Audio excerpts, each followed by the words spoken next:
Bonjour cher ami, je suis tellement contente de te retrouver dans ma salle de bain. Et le temps file. Voici déjà la 26e chronique. Et comme d'habitude, je vais te raconter un conte et je vais l'illustrer ensuite.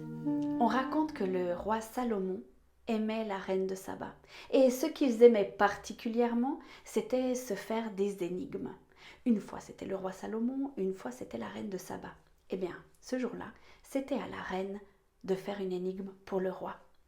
Elle l'a fait venir dans son palais et devant porte close, elle lui a dit « cher roi Salomon, il va falloir trouver la vraie rose dans cette pièce. » Et elle a ouvert la porte. C'était une pièce plongée dans la pénombre. Il y avait là quelques bougies, les fenêtres et les rideaux étaient fermés et par terre, il y avait des centaines de roses, toutes différentes. Il y avait des roses en papier, des roses en soie, des roses en diamant, même des roses des sables. Mais au milieu de toutes ces roses, il y en avait une seule vraie. Et elle a demandé au roi de retrouver la vraie rose. Alors le roi Salomon a regardé. Il fallait vraiment regarder parce que c'était pas très clair. Et à un moment donné, il a demandé si on pouvait ouvrir les rideaux et les fenêtres. Et la reine a dit oui, oui. Et c'est ce qu'ils ont fait, les serviteurs. Ils ont ouvert la fenêtre, les rideaux. Le soleil a inondé la pièce. Et puis, c'était encore plus beau à la lumière du jour. Il y avait là des roses encore plus belles qu'ils n'avaient jamais imaginées. Mais ils n'arrivaient pas à trouver la vraie. Et à un moment donné, il s'est arrêté. Il a attendu. Oh, il a attendu un long moment. Et puis tout d'un coup, on a entendu au loin, dans le silence, un bzz, bzz. C'était une abeille qui avait été attirée par l'odeur de la vraie rose. Elle s'est mise dans la pièce, elle a tourné et puis elle s'est posée sur la seule vraie rose. Et le roi Salomon a dit « La voici ». Dans ma chronique précédente, je t'ai parlé du silence. Là, on pourrait encore parler du silence, mais celle-ci, je vais te parler de ralentir.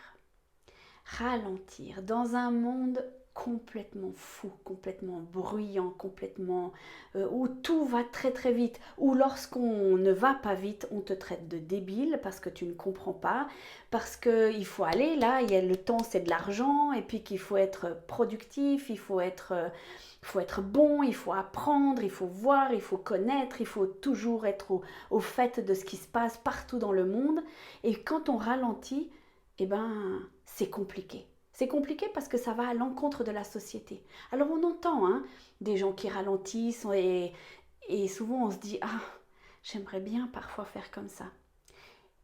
Et moi, j'ai commencé à mettre en place des choses pour ralentir. Et laisse-moi te dire que c'est pas simple. Alors déjà, je t'ai dit que le silence n'était pas simple. Je te fais un petit update. C'est pas simple et c'est toujours pas simple. J'ai beaucoup de peine à faire le silence dans ma tête, mais je vais y arriver. Mais pour ralentir, il faut être intentionnel aussi. Alors, j'ai mis en place plusieurs choses. J'ai mis en place le Shabbat. C'est prendre un jour où je ne travaille pas, où je ne fais pas quelque chose de productif, où j'essaye d'être d'être là présent pour ma famille, de peut-être aller à l'église ce jour-là. Alors pour moi c'est peut-être le dimanche, mais toi ça peut être le mercredi, le mardi, enfin quand on s'en fiche. C'est ralentir ce jour-là, ne pas répondre à des emails, essayer de ne pas répondre à des messages. Là j'ai encore un peu de peine. De prendre le temps, de pouvoir prendre le temps avec Dieu ce jour-là. J'ai également mis en place, j'essaye, une fois par semaine de jeûner un repas et de ralentir, ne pas avoir le rush du repas, d'essayer de le faire quand j'ai pas mes enfants à la maison et prendre le temps de lire la Bible, prendre le temps de prier et ralentir. Donc ça m'aide, ça c'est un bon entraînement. Mais dans ma vie en fait, moi où j'ai besoin de ralentir, c'est dans ce que je pense et souvent dans mes actions. Je vais m'expliquer. Souvent, quand il y a quelque chose qui arrive à moi, un problème, un défi, quelque chose comme ça, moi, je réfléchis vite, je fais vite et je prends vite les choses en main, je trouve rapidement une solution et je passe à autre chose. Et j'ai énormément de peine à ralentir, à prendre le temps de me dire « Ok, il y a ça qui se passe, comment est-ce que je vais faire ?» M'arrêter, comme le roi Salomon en fait, où il n'avait pas forcément la solution, il a attendu. Est-ce qu'il savait que l'abeille allait venir? Je ne sais pas, mais il a pris le temps de s'arrêter. Et je dois dire que j'apprends. Et c'est pas simple du tout non plus.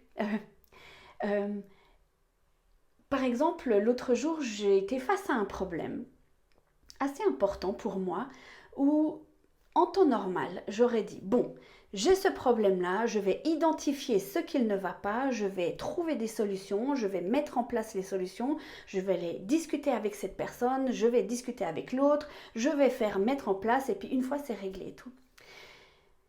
Et puis cette fois-ci, je me suis dit non, on va essayer de faire autrement, je vais m'arrêter, je vais prier et je vais demander à Dieu qu'est-ce qui va se passer, comment je dois faire. Et un des mots qui est revenu depuis très régulièrement dans ma tête, c'est « attends ». Et moi, je suis là, non, mais en fait, on ne peut pas attendre. C'est important, il faut que ça se règle maintenant. Et la réponse que j'ai, c'est « attends, fais-moi confiance ». Et moi, je suis là, non, mais je t'assure, et j'ai plein d'arguments, hein. Je bataille beaucoup, j'ai tout un plan et tout ça, j'ai des arguments, et puis j'ai toujours ce mot qui dit « attends ». Et j'ai même eu ce mot, bien sûr que c'est un peu ça, mais laisse pisser. Je suis là, laisse pisser, ça veut dire lâche prise. Attends. Et en fait, j'apprends à ralentir avec ça, que, à moins que ce soit une question de vie ou de mort, on est bien d'accord. Souvent, on a envie que les choses arrivent, que ça prenne le moins de temps possible et tout ça, et en fait, Dieu nous demande de ralentir.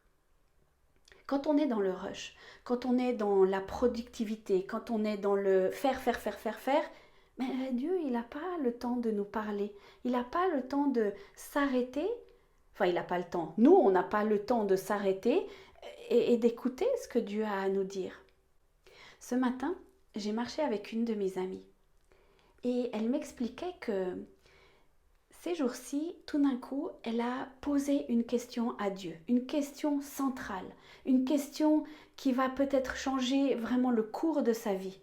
Et elle l'a posée tellement fort, cette question, tellement violemment, que la réponse qu'elle a reçue de Dieu, c'est « Ah, enfin tu me poses cette question. Après tant d'années, après des dizaines d'années, tu me la poses cette question. Je vais répondre à ta question.